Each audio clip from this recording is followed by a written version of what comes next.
Hi, teachers. I just wanted to say thank you for filling out the little survey that I sent out earlier this week. If you haven't had a chance to do that, take a minute, just fill that out. Give me some feedback on some of the lesson gems that we're sending out to you, as well as some other questions that I have there.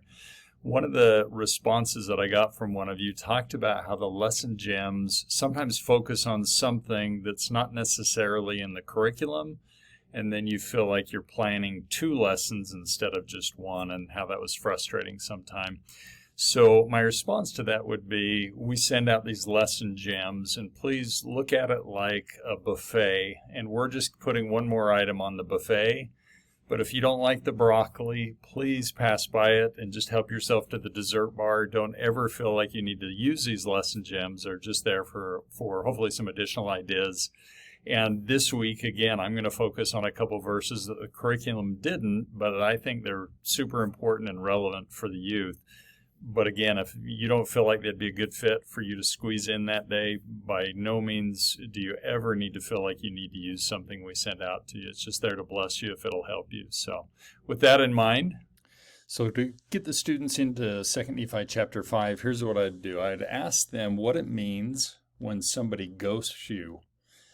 And I'm sure they'll know what that means if you need to look it up. But then ask them if they'd be willing to share a time that somebody ghosted them or they ghosted somebody else. And that can be pretty funny to hear some of those stories, and pretty sad sometimes too. Then ask them this question. Say, did God ghost Nephi? Have them read 2 Nephi 5, 1 and 2, looking for the answer to that. And when you jump into those verses, it talks about Nephi cried much unto the Lord my God because of the anger of my brethren. But behold, their anger did increase against me, insomuch that they sought to take away my life. So talk about this with the students for a minute of, wait a minute, Nephi prayed that their anger would go away, and just the opposite happens to the point that they want to kill him. Have them look then in verses 4 and 5 and look for what principle Nephi learned about prayer. So have them look, and it says in verse 4 that they did seek to take away his life. And it came to pass that the Lord did warn me that I, Nephi, should depart from them and flee into the wilderness, and all those who should go with me, all those who would go with me. So this is a really good opportunity to have a discussion with the youth about, have you ever had prayers that you felt like they weren't answered, or they weren't answered in the way you thought they should be?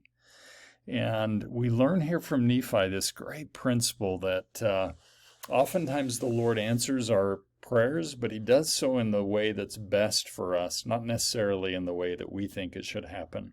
Remember, Nephi prayed that he would be able to burst the bands that his brothers wrapped around him, and instead the Lord loosened the bands from off his wrists. A little different than how he thought it was going to happen. I would then show them this short video from Brother Chad Webb and invite them to write down one idea that they like from the video. He shares a great story in here about the importance of aligning our will with God and praying for things that he can actually give us. He teaches some really, really important principles. And then I just wrap up that section with this simple verse right here and ask the students, what do we learn from this prayer that Jesus offered? This is when Christ was in Gethsemane and prayed for something, but then said, nevertheless, not my will, but thine be done. To one more time, just help the youth to see that when we ask for things, we do so with this idea that we're trying to align our mind and will with God and be willing to do what he wants us to do ultimately. And so a great opportunity to have this conversation with the youth and to talk about prayer. I would then jump into verse 6 and have the youth look in verse 6 for who it was that left with Nephi when the Lord told him to get out of town. And we'll see that it was those who believed in the warnings and revelations of God. And Nephi makes this comment, wherefore they did hearken unto my words, almost like Nephi saying, I'm the prophet, and I gave them these revelations, and those who were willing to listen came with me, and we left, and we settled a new land called Nephi. And I would invite them to then think about, are we hearkening to the words of our prophet? Could we say that we do hearken unto the words of President Nelson?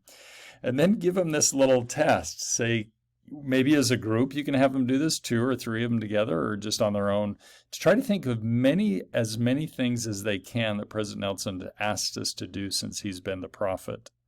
And then as a bonus, you can tell them this is extra credit.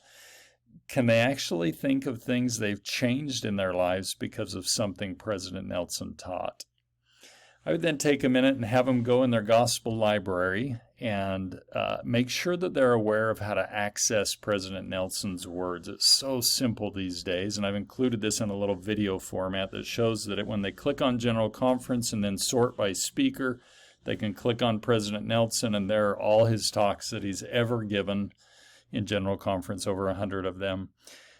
Invite them and encourage them to study these talks frequently and just see if we are listening to what our prophet's asking us to do. Would we have left with Nephi? Would we leave with President Nelson? Are we listening to what he's saying right now, the warnings and the revelations that come to us from God through President Nelson? I've included in these slides each of the main Sunday morning talks that he's given since he's been called to be our prophet. And I picked out just one paragraph from each talk. I don't know that I would go through these with the youth. You could pick out some, or you could just let them go through his talks on their phones and find things that they remember that he taught or anything that they've incorporated into their lives. You could even put these on a Word document and hand them out and let them just look at them in small groups and see how they're doing. I hope they leave this lesson with 2 thoughts, 2 principles that they feel strong about. Number 1, that they're going to try to align their wills with God when they pray each time. And second of all, to not be upset when God answers our prayers in a way that we don't think is best. We trust in him that he's all-knowing and that he's going to guide and direct us as he sees fit, as he sees best. But the other part of that is that as we listen to our prophet, we will be in harmony with God's will. It's important for us to know what our prophet's saying and that we're trying to incorporate these words into our lives every day, and I hope that they leave with that sense.